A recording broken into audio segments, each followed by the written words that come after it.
Assalamualaikum warahmatullahi wabarakatuh. Om Swastiastu, Nama Budayu, salam kebajikan. Tabi pun, salam olahraga. Saya Johan Kurniawan, SPD, Guru PJOK SMP Negeri 2 Terbanggi Besar dan SD Negeri 3 Poncowati. Dalam hal ini, saya ingin membuat video penjabaran terkait dengan persyaratan lomba atau Jambore GTK Hebat 2024. Situasi yang saya hadapi, ternyata banyak siswa, banyak peserta didik yang memiliki kemampuan kinestetik atau pola gerak yang luas yang ada di sekolah. Namun, karena ruang yang diberikan dari kebijakan terkait dengan jadwal di sekolah ataupun dengan kegiatan-kegiatan di sekolah yang kurang mempunyai waktu untuk bagi mereka yang memiliki kompetensi di bidang olahraga.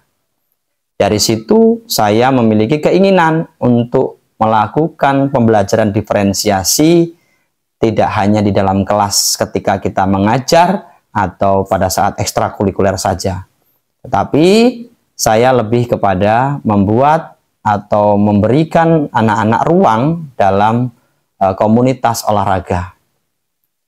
Dalam situasi itu saya mendapati tantangan, ya. Tantangan yang saya hadapi yang pertama, kurangnya sarana prasarana yang ada di sekolah. Yang kedua, support dari Bapak dan Ibu guru di sekolah tersebut, yaitu guru-guru masih banyak yang berpikir bahwasanya anak berprestasi itu adalah anak-anak yang bisa matematika, yang bisa IPA, yang bisa bahasa Indonesia, dan lain sebagainya.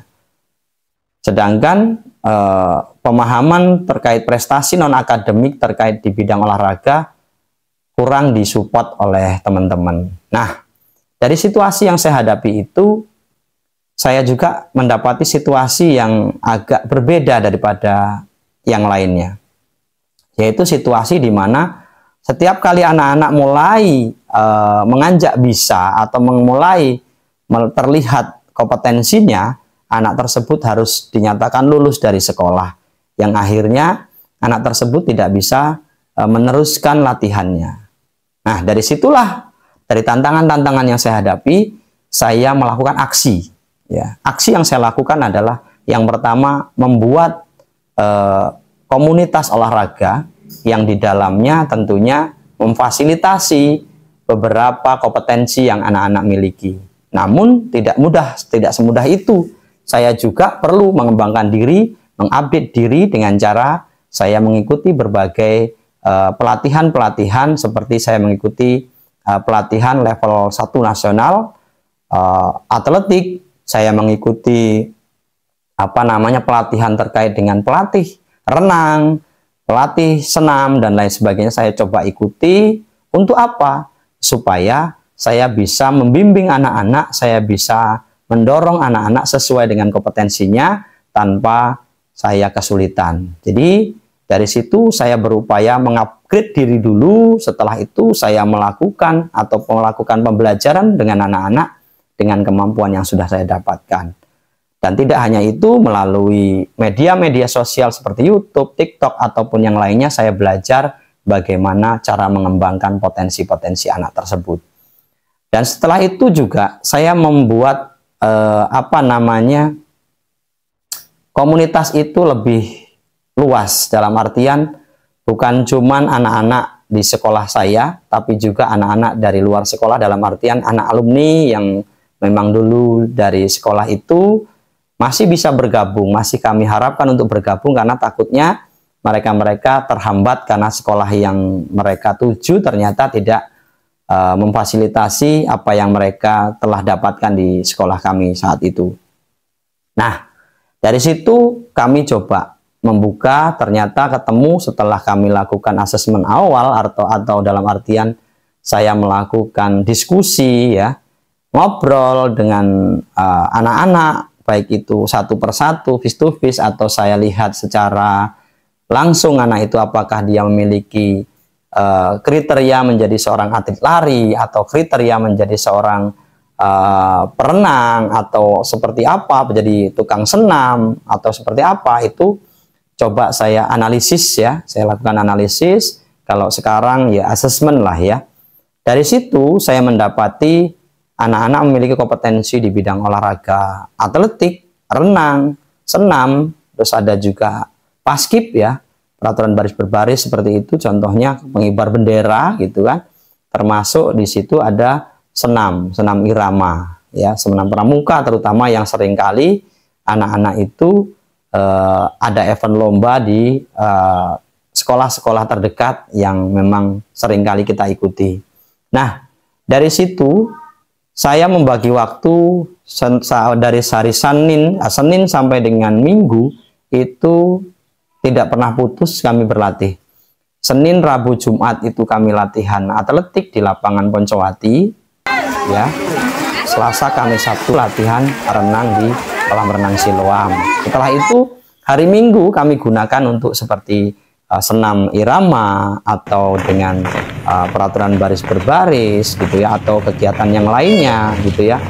Dan juga yang lebih hebatnya lagi, membuat saya lebih bersemangat, anak-anak itu mau berlatih di luar jam yang sudah saya tentukan juga. Contoh, anak-anak setelah selesai sholat maghrib menjelang isya, anak-anak sudah berada di rumah saya untuk minta latihan tambahan seperti latihan core gitu ya, terus juga beberapa latihan untuk menguatkan lengan atau juga otot kaki gitu ya. Kita tambah latihan sedikit, latihan beban bagi anak-anak yang memang usianya sudah bisa ditambah dengan latihan beban dari luar. Yang dari dalam pun ya seperti push up, sit up, tetap ada latihan beban, tapi latihan bebannya dari dalam dirinya sendiri.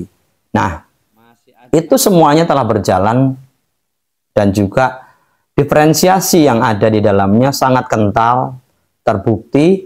Anak-anak mencoba saya pisah sesuai dengan kemampuan dan pemahaman yang saya dapatkan. Contoh, anak tolak peluru dan anak lempar lembing itu khusus, tidak jadi satu, tidak semuanya harus lempar lembing, semuanya harus tolak peluru, tidak. Tapi anak-anak yang memiliki badan besar, tangan mungkin sedikit panjang, atau mungkin badannya mendapat badan yang lebih ideal untuk tolak peluru, ya saya beri dia di cabang tolak peluru. Sedangkan untuk yang lari, yang tungkainya panjang atau yang seperti apa, gerakan tangannya bagus, itu saya coba masukkan ke lari, baik itu lari jauh ataupun lari jarak pendek gitu kan, termasuk lompat jauh. Di renang pun demikian. Ada beberapa kategori, baik yang baru belajar maupun yang sudah tahapannya mulai bisa dan bisa, itu kami coba pisahkan.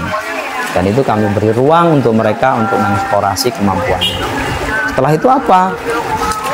Kami juga di sana selain berdiferensiasi juga, kami juga memberikan peluang kepada anak-anak yang memang dari luar sekolah, yang itu bukan alumni pun, kami juga mencoba untuk berikan kesempatan untuk berlatih bersama. Kenapa?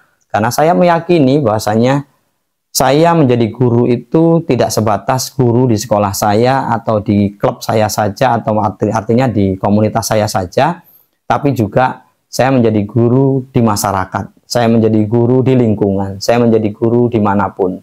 Untuk itu, siapapun, kapanpun, dan dimanapun, saya akan berbagi itu.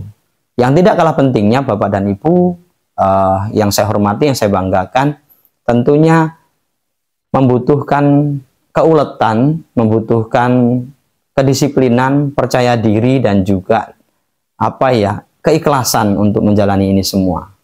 Karena yakin di dalamnya aksi yang saya lakukan itu mesti banyak yang tidak suka, baik itu dari pihak dalam maupun dari luar. Tapi kita harus terfokus pada tujuan kita. Dan apa yang kita lakukan, kita mesti harus melakukan refleksi diri. Bagaimana kita terus mengembangkan diri untuk selalu meningkatkan kompetensi kita meningkatkan kompetensi anak-anak kita mendorong anak-anak kita untuk berkolaborasi, untuk terus berlatih, ya. Pasti di sana kegagalan demi kegagalan yang dialami anak-anak terjadi. Untuk itu kita butuh menguatkan dengan cara banyak melakukan refleksi-refleksi yang ada. Dan juga kita komunikasikan dengan orang tua siswa agar mereka juga membantu secara langsung dan tidak langsung dari rumah, baik itu berupa doanya, gizinya, ataupun pola tidurnya untuk disiapkan hingga anak-anak bisa berlatih secara maksimal, bisa mencapai tujuan akhir yaitu menjadi prestasi dan juara di tempatnya masing-masing. Terima kasih, itu yang bisa saya sampaikan. Saya akhiri, billahi taufik wal hidayah. Wassalamualaikum warahmatullahi wabarakatuh.